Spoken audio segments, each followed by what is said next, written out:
welcome. Welcome back to Behind the Lens. Yet another week. I can't believe next week is already the end of January, but here we are moving along through 2018 very smartly. I'm Debbie Elias, film critic, creator, and host of Behind the Lens. But you can find my movie reviews and interviews 24/7 in print and online at behindthelensonline.net and numerous other places around the globe. But every Monday, I am right here on adrenalineradio.com with Behind the Lens, 11 a.m. Pacific, 2 p.m. Eastern Time. And it is a thrill to be here. Big doing since last week's show. Last week we had the wonderful Dana Nachman and Don Hardy with us talking about their film, their new latest documentary, Pick of the Litter, which had its world premiere at Slamdance on Friday night, complete with a puppy parade down Main Street. The film got bought out of the box by IFC and Sundance Selects, so everybody will get to see and learn all about these wonderful guide dogs for the blind and the journey that these litters of pups go on to become a helper animal. I'm very thrilled for Dana. So put Pick of the Litter on your radar, people, because it's one that you definitely do not want to miss. You know, a couple other films that you don't want to miss. We're going to have some very special guests here with us today. Dan MIRVISH is going to be joining us shortly. Dan is one of the co-founders of Slamdance along with Peter Baxter. Peter has been on the show several times before. It's been a couple years, but Peter has joined us several times. Slamdance is in full force right now up in Park City along with Sundance. But Dan is also an acclaimed director. And Dan has the closing night film at Slamdance, Bernard and Huey. And he's directing a script by Oscar winner, Pulitzer-Prize winner, Obie winner, Jules Feiffer. This is a script that was written over 30 years ago. It was lost. It's now been found. The film stars David Koechner, Jim Rash, the incomparable Mae Whitman, who we've watched grow up, who is fabulous. And I can't wait to talk to Dan about the film, because not only is it a beautiful film, it's a funny film. He's made some adjustments to the original script because of time. The fact that the original script was set in the 80s, but with flashbacks to the 60s. But now it's set in the present with flashbacks to the 80s. So we're going to talk to Dan about how he pulled this off. And then I know the Twitter feeds have been blowing up all week since I let you know that Lou Diamond Phillips is going to be with us at the midway point of the show. You know him for La Bamba. You know him for Young Guns 2, Renegades, Longmire. I don't know what our television and film landscape would be like without Lou Diamond Phillips. And we've got him here on Behind the Lens talking about his new film, Quest, which I have to say I was blown away by. It is a true story. Also stars Lakeith Stanfield, who many of you know I adore, and I have been on the Lakeith bandwagon since Short Term 12. We have a breakout new star in Quest, Greg Cassian. So I can't wait to talk to Lou, not only about working with this newcomer, Greg, but also with the filmmaker. Who Santiago Rizzo, this is his story, essentially. And it's heartwarming. It is very heartfelt. It's hard to watch in some places, but it is a powerhouse. And at the end of the film, it is extremely hopeful. And considering that Santiago was co-writer and directed this for his very first feature, all the hope that we see and hope for at the end of the film comes to fruition in real life. So it's going to be a joy to talk to Lou about this very incredible project and film. And that's screening tonight at Slamdance with an encore on the 24th. So everybody who's up in Park City, if you can get tickets to see Quest, I can't recommend it highly enough. Similarly, if there are any tickets left for the closing night of Bernard and Huey, Dan Mirvish's film, see what you can do or who you can bribe to get some tickets, because it'll be well worth it. But before we get to that, of course, as we all know, tomorrow is Academy Award nominations morning, so it's going to be interesting to see what comes of that, given the Golden Globes of late, the SAG Awards over the weekend, and, of course, all the hubbub, everything that's transpiring with the Me Too movement. And the big question on everyone's mind is, could this affect James Franco's chances? Our Golden Globe winner, could it affect his chances for an Oscar nomination? So it's going to be interesting to see how things play out tomorrow morning. But we had a new film open this weekend that I am crazy about. Den of Thieves. Gerard Butler. Curtis 50 Cent Jackson. Pablo Schreiber, O'Shea Jackson Jr., a.k.a. Ice Cube's son. And let me tell you, when I'm watching the film, I did a double take initially because he looked so much like his father that I was like, oh, I was taken aback. And then when I saw the full frontal and not just a profile, I realized, yes, that is Junior. Den of Thieves is an incredible, incredible film written and directed by Christian Gudicast. It's been approximately 14 years in the making. It is the first real testosterone-fueled thriller roller coaster ride of the year. It's a heist movie, which we don't get too many of. We definitely don't get a heist movie about a robbery of the Federal Reserve in Los Angeles. Just as a matter of point in history, there has never been a successful robbery or heist of a Federal Reserve anywhere in the United States. Many people consider the cyber heist of a few years ago, the $81 million cyber heist, a heist. Okay, in a manner of speaking, semantics, yes. But talking about going in, actually physically removing money and getting out with millions, has not happened. The closest anyone has come to robbing a Federal Reserve goes back to 1922 in the Denver Mint. And that was robbing the truck outside of $200,000. It was not successful. But since then, everybody seems to know better with the Federal Reserve. And when you see the film, Den of Thieves, you're going to understand why.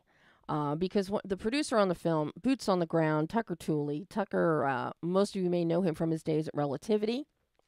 But this is his venture. He originally brought it to Relativity, and after all the business dealings that transpired that brought down a lot of the demise, shall we say, of Relativity, Tucker kept the film, and Gerard Butler has been attached since the beginning.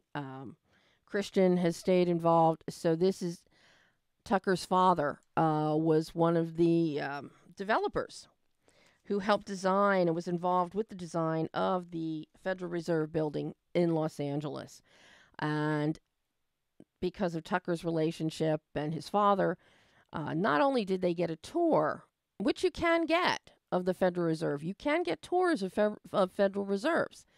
But as Tucker said, it was a heightened tour. The one catch, though, you cannot take pictures, you cannot take notes, you cannot video anything. So everything that was seen inside by Carol Lindstrom, the production designer, by Gerard, by Christian, by Tucker, everything had to be mental notes as to the configuration, uniforms, colors, styles, procedures, and then try and replicate it with as much authenticity as they could from what they committed to memory. It's fascinating. I talked at length with Christian and Tucker during the week and was just bowled over by everything they went through to bring this film to life, because we basically it's essentially a modern-day Western. We have our thieves, known as the outlaws, and we have the elite of the elite in law enforcement with the Major Crimes Unit, referred to as the regulators. And we see the similarities. We have two types and groups of men. They're bound by brotherhood, family, but on opposite sides of the law. But yet they are very, very much the same. And we see this play out, and play out with such great authenticity due to the training that all of the cast went through, both from physical training to armament to weaponry, and working together as a group and being isolated from each other. It's a very unique process that worked so well in bringing this film to life with the intensity that it has. So, during the press conference, I had a chance to ask some questions of the guys, as did everyone else. And, of course, 50 Cent has something to say about everything, and if you ask him, this is his movie. You will hear the camaraderie in a lot of the clips you're going to hear today from Den of Thieves. This group of guys are truly a band of brothers, be it whatever side of the fence they are on. The experience of having them all together in one room is in and of itself an intense experience. But take a listen here. Let's get started, and we'll take a listen to, as they discuss what the goal of the movie was when they went into this. Yeah, that's one of the things I loved about the movie is, one, it was a very smart, complex heist movie that you could get involved with, but it also, as well as being very compelling and having a lot of action, it also gives you time to breathe and sit with these characters and get to know them and show you how bruised and ravished they can be by this lifestyle, and how it affects them, it affects their families, and also kind of turn the cliches on its head and actually show sometimes the cops, who ultimately are the good guys, they're trying to bring down the bad guys, but sometimes they don't act so, they're kind of like naughty boys because they're it's a troubling world that they live in, and it definitely has an impact and causes a certain amount of release and disconnect, and I think that gives a nice, interesting allegiance that the audience have between the good guys and the bad guys, and the way you journey with them, you kind of swap from side to side, and I think that's one of the things that's really different about this movie. I know I'm not supposed to answer, but really the end goal was the final action sequence. The whole point was we want to care about everybody equally. They're all just human beings. There's no bad guys, no good guys. I myself, as the writer, and as these guys playing it, we love everybody. I want to understand everybody's motivations, know them, like them, good, bad, and indifferent. They're all just. In other words, if you took away the cops and criminals, it's a symbiotic. It's a yin and yang thing. It's a symbiotic relationship. One doesn't exist without the other. So they almost appreciate each other for that. They're basically the same kind of dude. In any other circumstance, they'd get along and go drink beers and hang out, and it's all be good. So there's sort of a mutual respect and appreciation. And the whole purpose was to build towards that moment, to sort of understand everybody and care about everybody equally.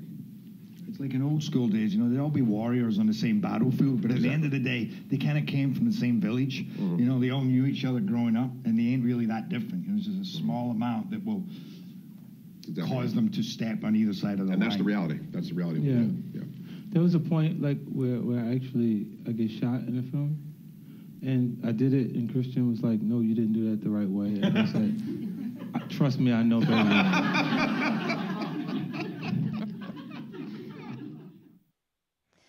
And yes, that was Gerard Butler, Christian Gudicast, and Curtis 50 Cent Jackson. So I'm thinking here, Pam, what if we take a short break? Because Dan should be calling in momentarily. So why don't we pop in one of our trusty public service announcements here for a moment while we wait for Dan Mirvish, because I know out of the other clips we have, we're going to run long. And I don't want to cut Dan off when he calls. So we're going to take a short break, and we will be right back with Behind the Lens.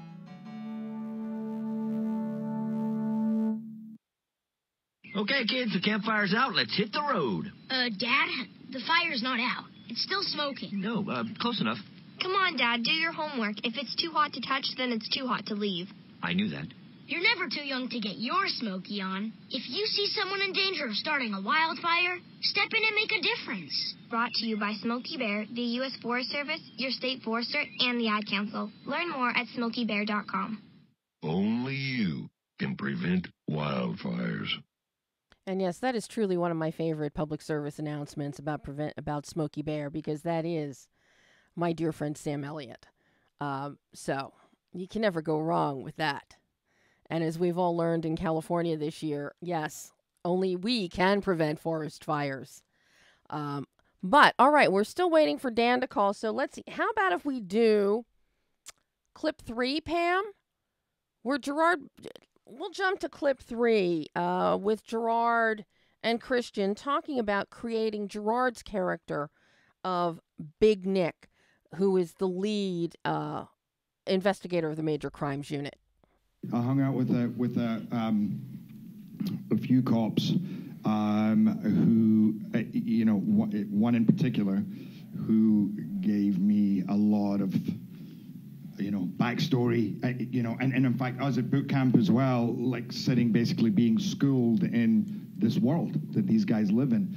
And it's as much the stories themselves and understanding their reality of what it means every day, especially undercover, to go and live in that stress every moment, knowing that if one slip happens, you're a dead man, and the risk to yourself and your families, and the kind of release, as I mentioned before, that brings out in people.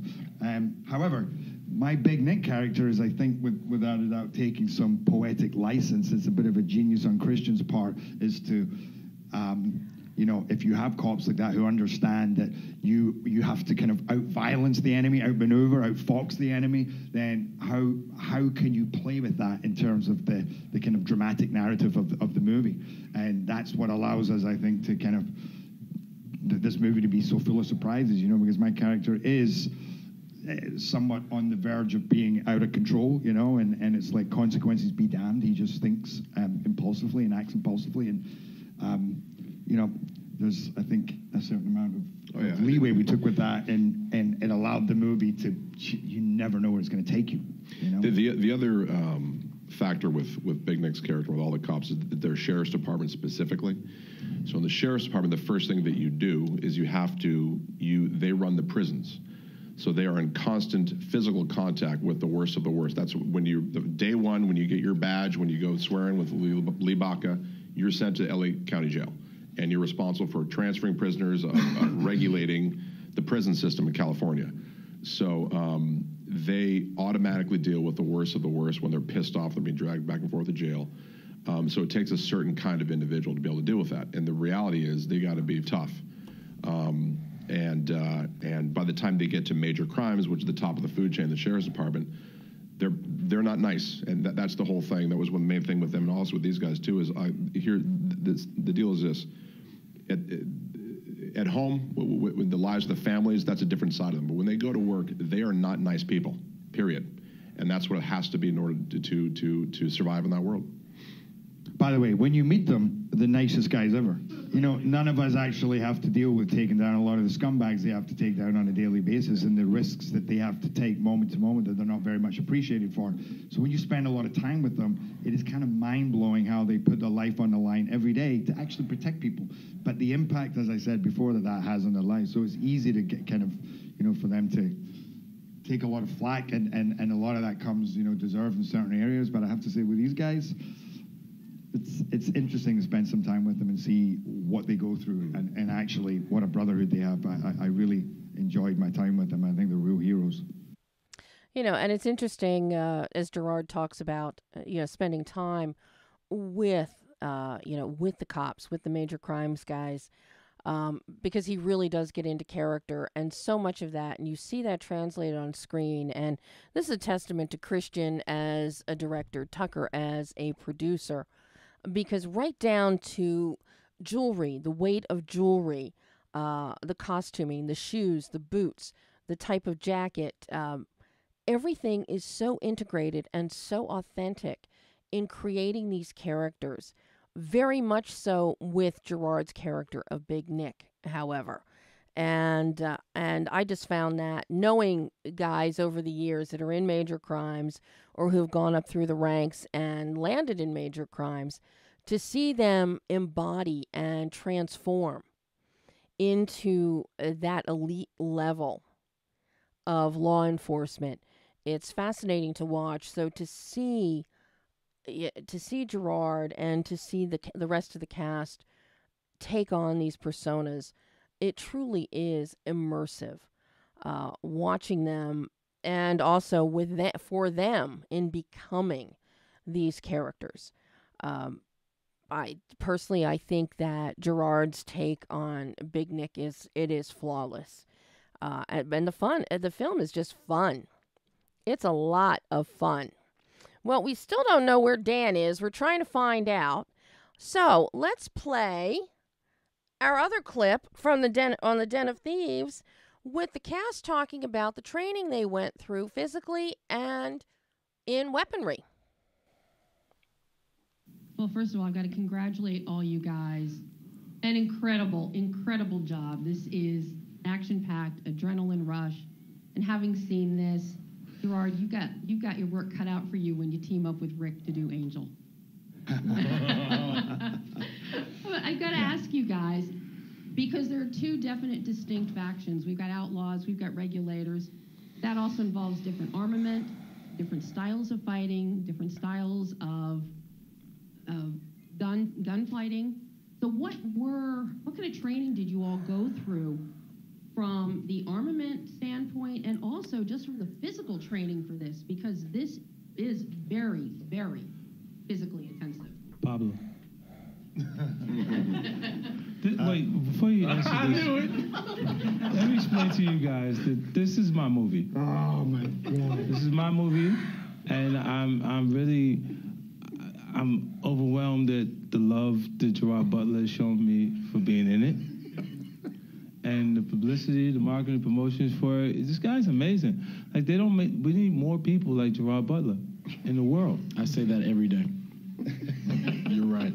You're right, But Pablo, you can answer that. Oh, okay, thanks. And we had about a 2-week training. We showed up a couple weeks prior to shooting, and we had 2 separate camps. Jerry is the star of our movie, but he's also a producer. And the joy of live radio, because I knew the minute we'd start that, Dan would call. So let's bring him on right now. Here is the co-founder of Slamdance, Dan Mirvish, and the director Mirvish and the director of Bernard and Huey. Hi, Dan. Hi. Sorry, I have a bit of a cough, but wonderful to be on. Well, it's wonderful to have you on, and it was so wonderful to watch your film, Bernard and Huey. Thank you. I didn't know what to expect. I'm a fan of Jules Feiffer's work. But I did not know what to expect with this film, especially a script that's been buried for 30 years and suddenly discovered. Yeah, thanks. How did this project come to you? Since obviously this was something that hadn't seen the light of day in quite a while. Right. Well, I had read an interview with Jules in a newspaper about 5 years ago. And I knew a little bit about his reputation, but but the end of the article, it said he had several unproduced screenplays, and I thought, well, whatever they are, they must be good. So, actually, there's an echo on this line. Can we try to call in again, or is this live? Oh, we're live, Dan. We are. Okay, well, I'll live with it. That's fine. And that was me saying that's fine twice. That wasn't the echo. But anyway. We're not getting an echo. We're not getting an echo on this end. So. Okay, that's good. That's fine. Anyway, so I read this interview, and it said he had several unproduced screenplays, and this is a guy who's won a Pulitzer and an Oscar, and I thought, well, whatever that he has, they must be good. So I called him up, and he said, oh, yeah, I think I've got some stuff, but everything's lost in archives. But try me back in 4 months, and I tried him back 4 months, and he still couldn't find anything. He said, try me back another 4 months, and this went on for a year and a half. And finally, we tracked down a copy of the script in a magazine that was published in 1990s, but the script was written in 1986, and the magazine had a copy of the screenplay, but he wasn't sure if it was the complete screenplay, because his assistant may have sent an edited one. I said, where's your assistant? He said, well, my assistant's dead. And I said, that's too bad. I said, what about your agent? Maybe he has a copy of the script. No, he's dead too. I said, what about your lawyer? No longer among the counted. He is dead. And finally, we found a producer that he had worked with in the 80s. He had a copy of the script. And then actually we found the original handwritten copy of the script at the Library of Congress. And that was great to discover that. So. Well, and then we, made the movie. Well, something I find interesting is that our main characters of Bernard and Huey, we have seen them over the decades in various incarnations. Exactly. They've been in earlier Feiffer works, in cartoons, appearing in The Village Voice and Playboy. Yeah. I think also in a book somewhere.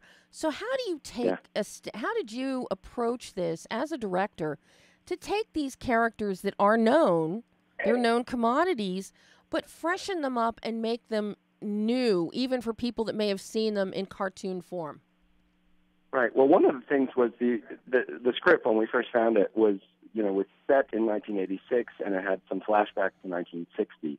And I knew that it's hard enough on a low budget to do one period movie, much less two. So Jules and I kind of moved everything to the contemporary scenes now take place contemporaneously. They take place now, and then the flashbacks are to 1988. And so I think but we kept the essential dialogue and the script otherwise pretty much the same. And I think that between that and just casting amazing actors, David Koechner and Jim Rash and Sasha Alexander and Bellamy Young and Mae Whitman, wonderful people, Nancy Travis, Richard Kind, that literally fleshes out the actors. And so even though they're similar characters to Jack Nicholson and Art Garfunkel in Carnal Knowledge, they look and feel completely different. And so the actors, we did a 4 days rehearsal, and the actors they're all brilliant minds and performers themselves. They all really brought a lot to their roles, respectively. So it all kind of came together nicely, and then we shot it in a style that was kind of reminiscent of the 70s films, while not being a direct homage to any of them. And it kind of came together nicely, I think. Now, I have to give kudos to you and your cinematographer, to Todd, because visually, number one, your use of color is fabulous. Saturation is so appropriately used, but your visual distinctions between your two time periods is just it's magnificently done. And I'm curious how you decided to do that, because I know you shot it anamorphically, correct? Yeah, we shot it with Panavision anamorphic prime lenses, and the contemporary scenes we shot digitally. We shot on the Alexa, which is what a lot of people are shooting on now. But the lenses were kind of old lenses; they were old glass from Panavision. But then the flashbacks we shot on Super 16 film, actual film stock, and actually using the exact same lenses, but just by virtue of shooting it on film and getting some grain in there, and actually our friend Steve Yedlin, who shot The Last Jedi, the Star Wars movie, he gave us some tips on how to pull that grain into it and see it more. So we have Star Wars to thank a little bit for giving us the look of the film. Well, and I have to say, so often when we have flashbacks in films, directors choose to go with a more sepia look. You didn't do that. You went with a very rich, vibrant look and relied on that grain, and I think is gorgeous. Thank you. Yeah, no, we talked about different things, but we did almost no color correction on the film stock. We saw it, fresh out of the lab, and we were like, wow, that looks terrific. Let's just go with that, and it worked beautifully. Well, something else that you've done, you have a very timeless feel here. And even though you've shot this in present day, we're not inundated with texting, cell phones, all of this. Everything is still pretty much analog. Yeah. It's a wonderful analog design. Was that a design by choice? Yeah, absolutely. It was something that, we wanted to give it a little bit of that timeless feel. And also part of it is the characters and being in New York, people still have landlines because you need them to buzz up, and so it made sense that a lot of the phones would still be these landlines, and we kind of use that as a joke, like Huey uses Bernard's landline instead of his cell phone. But it's a lesson I learned from Whit Stillman years ago, who's a friend of mine. He said, look, if you dress young people in jackets and ties like he did in Metropolitan, it will always have a timeless quality because men's fashions don't change. So the little things like that, little decisions about having Bernard in both the contemporary scenes and the flashbacks still wear essentially the same, jacket and skinny tie, work. But and I think as a director, I was able to resonate with this material because I'm now about the same age that Jules was when he wrote it, and about the same age as the characters, and then even the flashback scenes to Huey. A lot of those props and set design we shot it in my garage. That's my real stuff. So I could definitely relate to that material very well. And of course, your garage is in my neighborhood, so. Yes, Culver City. So, I mean, how fun is that? I mean, you could have come and borrowed stuff from my house, too. Probably, yeah. But we even shot the New York subway scene in my garage. I heard that, and I just think that is absolutely incredible. It is so believable. I mean, you really, you pulled it off so that we do feel like we are in the world of Bernard and Huey. Oh, thank you so much. Yeah, well, I'm just very excited that this is going to be the closing night film for Slamdance. Exactly, yes, yeah. We've had a terrific run so far. We've been in 19 festivals in 5 continents. We just won a prize it was announced in the Iran Daily News today that we won the prize at the Jaipur International Festival in India for the best film of the American continent. Oh, my God.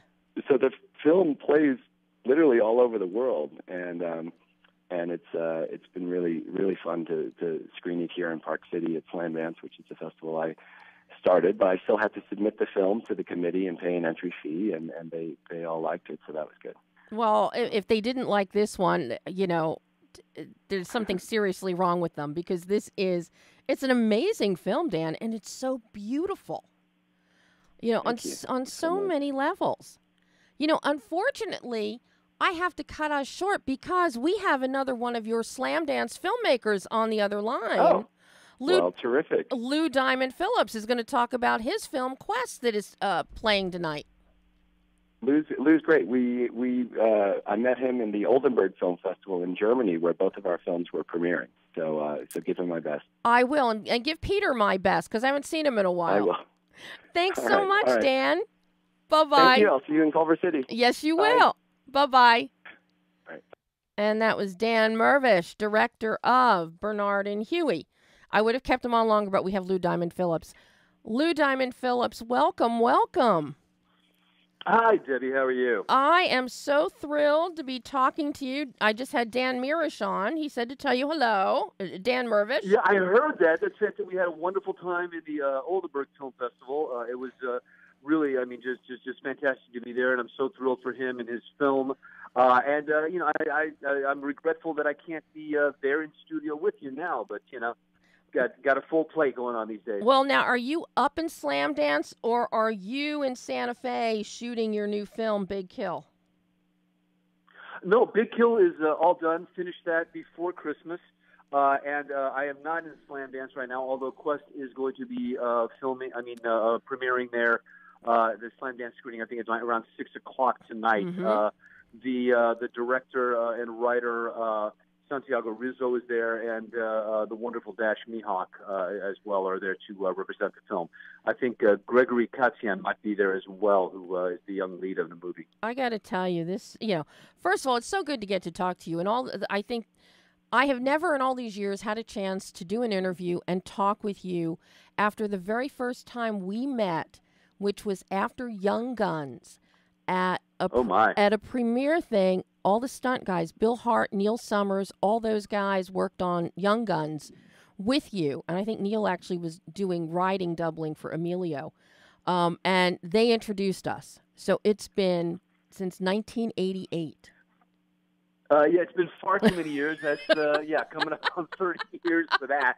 That's crazy. But hey, kudos to us for still being around and still standing. I'll tell you. Well, you are always working. I mean, I just love your performance in Longmire, which... Thank you very much. Yeah, real proud of that. Which, Neil actually was doing some pickup stunt work on that in the first season or two on. So we're all still hanging in there in some, maybe a few more bumps and bruises, but we're all around. But yeah, it's a little harder to get up in the morning sometimes after riding hard. But no, it's all good. And I think today, as much as ever, I'm doing work that I'm incredibly proud of. I'm getting to play roles that are challenging and that are different. From Longmire and Henry Standing Bear, and we're complete there with 6 seasons, and we're all done. But even to something like Quest, which is not usually what I do. It's he's a very abusive, very very evil bad guy. But it was a challenge to play that, and a challenge to contribute to this film. Well, as I'm watching Quest and this story is unfolding, I knew nothing about Santiago's story. I knew nothing going in, and I'm watching this, and all I could think of is, how do you not say yes when you get a script like this across your plate? 100%. I mean, it absolutely starts with the material, and this is truly an independent film. Santiago raised the money himself. A lot of it is his own money. It's obviously his story and a real homage to his mentor, Tim Mollering. So the heart was on the page when I first read it, and was incredibly intrigued by the role. Dash was already attached, as was Betsy Brandt, who I adore. So it was really an easy yes for me, because the role was so different than anything I'd done, and I felt that the overall message of the film, about not giving up on somebody, about mentorship, about believing in somebody and paying that forward was a very important thing to be a part of. As you were doing this film and as you were reading the script, did it enter your mind that this is really full circle for you, going back from the days of Stand and Deliver and working with Edward James Olmos and his portrayal of Jaime Escalante, and now here you are in a film that is celebrating something like that, although your character is not. Exactly. But yeah, I think the fact that it's at Slamdance tonight, and what's really funny about Quest as well is that we played the Mill Valley Film Festival, which is exactly where Warner Brothers picked up Stand and Deliver, 30 years ago. So my heart is still with the independent filmmakers. It's still with the small stories, the real heartfelt stories that the studios just don't seem to make anymore. And so, yeah, I mean, it's part and parcel of what, as a veteran, I can help to bring to the table. And speaking of Eddie Olmos, I think my renewed love affair with independent film started with Philly Brown a few years ago, that Eddie produced and that his son Michael Olmos co-directed, and which basically gave us Gina Rodriguez, in the title role. And now she's huge and so proud to have been a part of bringing a spotlight to that talent.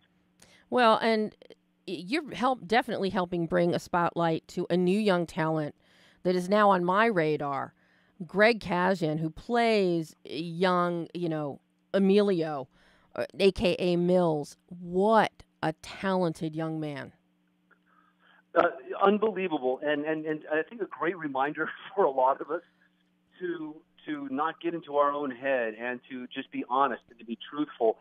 Because I think now, it's been a little while since we made the film. I think, Greg is finally sort of overwhelmed by how big an opportunity this was. But at the time, it didn't resonate with him. He was just a kid having a good time. And he did a fantastic job because he's just naturally talented. And now when he looks back and he's winning these awards, and it's a very, very interesting to watch because it has humbled him. And he is more grateful now than he was when we were making the film. How does it make you feel when you get to work with a young actor like this, an up and comer? Does it help you recharge your own batteries and your own love for the craft? Always, I haven't taught a seminar in a while, but there's a reason I do that. And that is to see the fire, to see the passion, in young actors' eyes. And a lot of times when I'm on a set, it's very sweet. It makes me feel old, but I get the young guy coming up going, "Oh man, you were such an inspiration," or "Young Guns was one of my favorites," or "La Bamba meant the world to me," and to realize that it's already had an impact on young artists' lives, means a lot to me. But then for them to be able to meet me, as a human being, as a person, and to work with me, and to not have to worry about, image or anything else. It's just two artists going, head to head. That's what's great. And it's interesting because that trust played such a big part in me being able to be so abusive to Gregory in the movie. It's because he trusted me to not really hurt him. He trusted me to actually like him, between takes, that this wasn't, going to be an abusive or a tormenting kind of situation. And as a result, he loves the craft even more today. Is that difficult for you to get into that kind of headspace? Because I know your most famous roles, you're with contemporaries, young guns. You're with Emilio. You're with Kiefer. You and Kiefer did Renegades together. You now in The Ranch with Sam Elliott and with Ashton. You're always with contemporaries, but here, is it difficult to gather up that kind of rage when you're dealing with a younger child or a younger actor?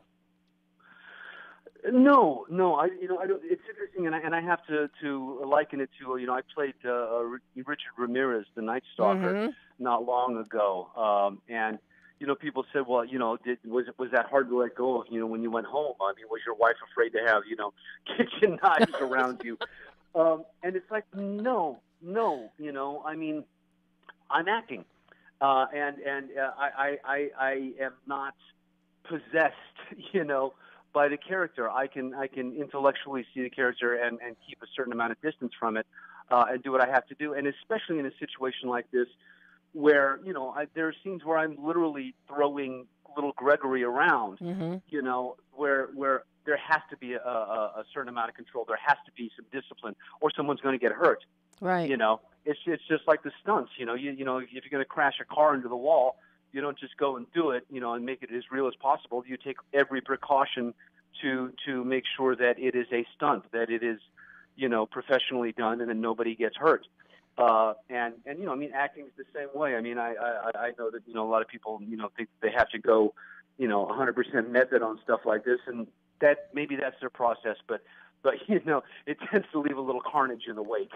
Mm-hmm. Yeah, as I mean, as we're even finding out, we're now Meryl Streep talking about working with Dustin Hoffman in the slap on the face in that one film, and it takes you aback. And having worked on second unit myself and knowing all these stunt guys, I know fully trained people. They know where to give, where to take, where to stop, where to end. So exactly. Yeah, so and when you're dealing with, minors, I always find that even more intriguing, as a performer, how you innately know where to draw that line. Yeah, exactly. No, exactly. And it's interesting because there was one scene, and I asked his permission. Santiago came to me and go, I'm not seeing the fear, because at this point, Gregory had worked with me for, almost a week and liked me and trusted me. We got along great. Mm-hmm. And so he was too young to manufacture that fear, towards my character. And so I told him, I said, what, at some point during your close-ups, if it's okay, I'm going to pop you. I'm going to pop you on the cheek, and it might sting a little bit.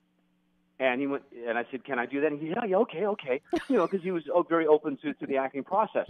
But what was wonderful was that the anticipation of that created that fear for him. Mm-hmm. As opposed to me having to slap him every take. Mm-hmm. How was it working with Santiago?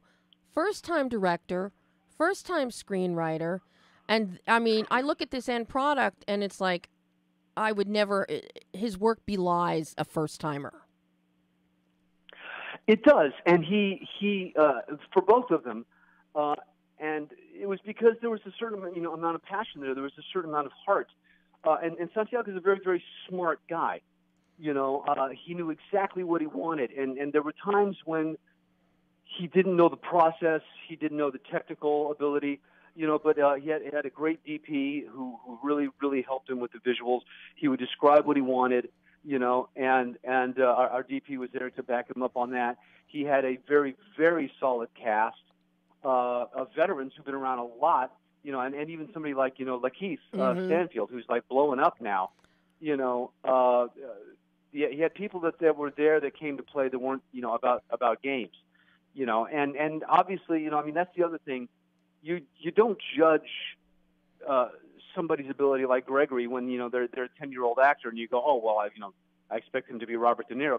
No, you come into it knowing certain things. Mm-hmm. You know that this, you're not going to have a big trailer to change in. You're going to be changing in bathrooms and things like that.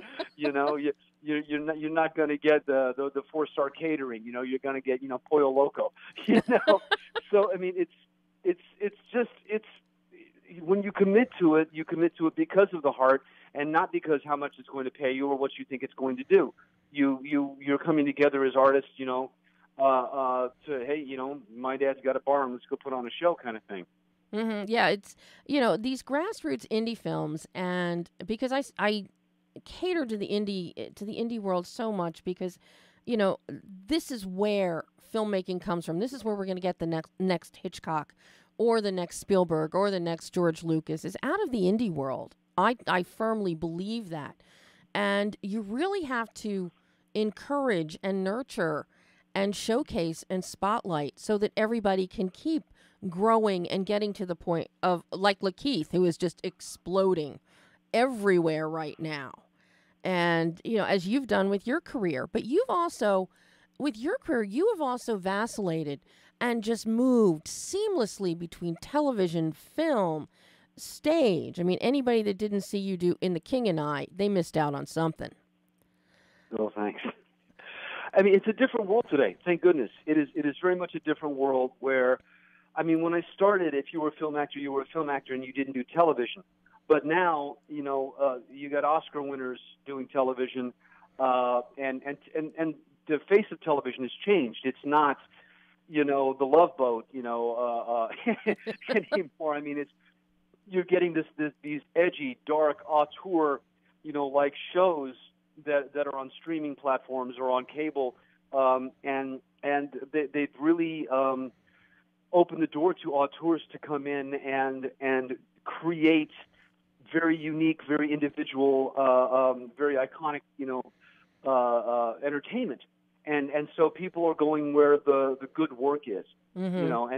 And that now means that, you can see Liev Schreiber, on television, and then you can see him in, you mentioned it, but Spotlight, mm-hmm. for instance, and then people are going back and forth, Michael Stuhlbarg is having an amazing year, just saw him in, oh my goodness, The Post and The Shape of Water, but then last year on Fargo, and so you're getting these amazing actors, erasing those boundaries and really, being able to perform at the top of their game, and I think that's really important, and it's fortunate because it's providing more opportunities for everybody. I also think, and if I can put an addendum on that, of course, I think we're starting to get back to a real resurgence of independent film. We're mm-hmm. seeing independent films being competitive at the Oscars now and actually winning. With things like Moonlight. Getting attention. Even the Directors Guild nominees this year are such a vast palette. You got Christopher Nolan with Dunkirk, which is a huge film, and then you got Greta Gerwig, and mm-hmm. Jordan Peele also nominated. So, it's a really interesting time, and I think we're storytellers, directors, and writers are really starting to get their due once again. And I wholeheartedly agree with you on that, Lou. And, I'd be remiss not to mention the fact that, stand out. Everybody talks about, female directors. You mentioned Greta this year. But you had one of the best, Patricia Riggan, directing you in The 33 a couple years ago.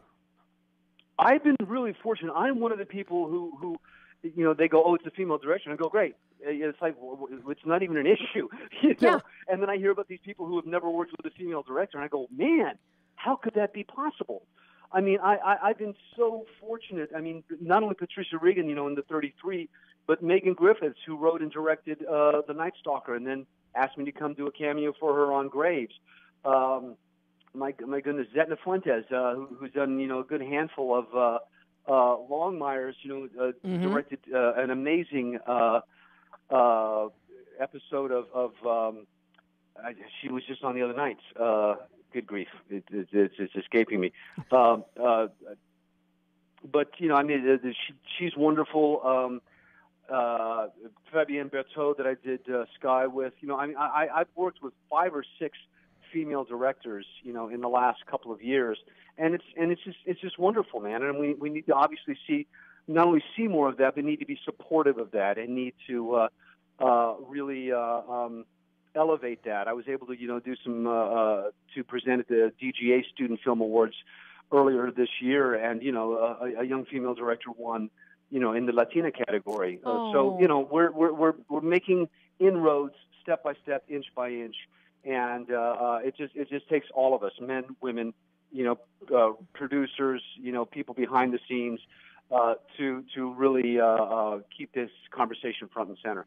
So I've got to ask you, after all your years in the business, with many more to come, what is it that you look for in a project? Because you do move in and out of the various media, and you mentioned how the scope of television is changing. I mean, your work in The Ranch, perfect example of the changing face of television. You would not have been in The Ranch without the scope changing. What is it that you absolutely. What do you look for at this stage of your career? There are a couple of different things, first and foremost, it's the role, and it's like, I still, at this point in my career, after 30 years, look for a challenge. I look for something that I haven't done, or at least, if it's something that I've done before, it's a variation on a theme, and so that's always exciting to me, to be able to build on, the tools and the foundation. We were talking about keeping the fire alive. I mean, that's it, going back to basics and building a character from the bottom up. And many times that doesn't matter what size the role is, whether it's the lead or whether it's a supporting role or whether it's 1 or 2 scenes in a good film or good project. I recently just did an episode of Criminal Minds because I was a fan of that show for a long time. And, I know Joe Mantegna, I know, Paget Brewster, they're friends of mine. And there are times now where I'll get a call, and sometimes sight unseen, I'll say yes simply because there are people that I want to work with. And I realize that, that life is short, and that, the process of being on set, the process of creating, scenes and drama, is as gratifying to me as the end result sometimes. And so there are people that, if it came up that, would you do one scene, in a Meryl Streep movie, you'd be like, boom, yes, I'm in, done. I don't care what it is, It could be one line, man, how would you like some, sugar with your tea? I don't care, just to be on set with certain people, I crawl through glass to get there. Okay, now, if you had a chance to be in one of the Star Wars films with no lines, would you jump at it for one scene? You know what? These days, yes. There was a time when I look back and I go, wow, you shortchanged yourself. I mean, for instance, I didn't take a meeting on The Matrix, not in Keanu's role, but in another role. And I've regretted it for 20-something years, and it's like even no scene, no dialogue roles can be really interesting and a lot of fun. I mean, if you were to compare all the dialogue, that I had as Henry Standing Bear on Longmire to the rest of my cast, they probably have twice the amount of dialogue that I have over the 6 years.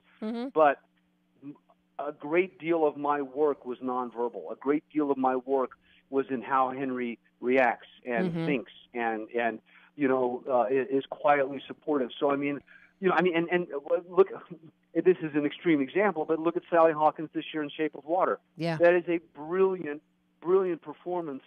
And we only ever hear her sing in a fantasy sequence. The rest of the time she's having to convey the entire gamut of human emotions without a word. And I'm glad you brought that up, because that is something that you do very, very well throughout your career. You're very reactive in the roles that you have. be it through nuanced facial expressiveness, be it through nuanced physicality, but you really are a very fine-tuned reactive actor.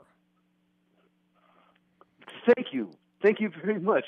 It's one of the greatest compliments. It's funny. I did a couple of scenes in Che with Benicio del Toro that Steven Soderbergh directed, and after the first take, it was so casual. He just kind of goes, "You listen very well."